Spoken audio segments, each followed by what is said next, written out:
To install the Fologram for Rhino and Grasshopper plugin, visit fologram.com/download and click on the free download button to download the installer. Once the installer has finished downloading and Windows has done its various virus checks, you'll be able to run the installer to launch the Rhino installation wizard, which also takes a little while to initialize. And you'll want to install the plugin just for me. This will now allow you to install this plugin even on machines where you don't have administrator rights. So on shared PCs, Fologram is still going to work. So I'm going to install Fologram for Rhino just for me. Hit next.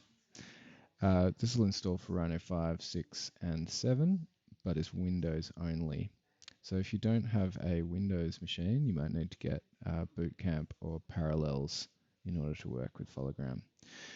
Rhino and Grasshopper components have now installed, and the next time you start Rhino, you can launch the plugin and start working with Fologram.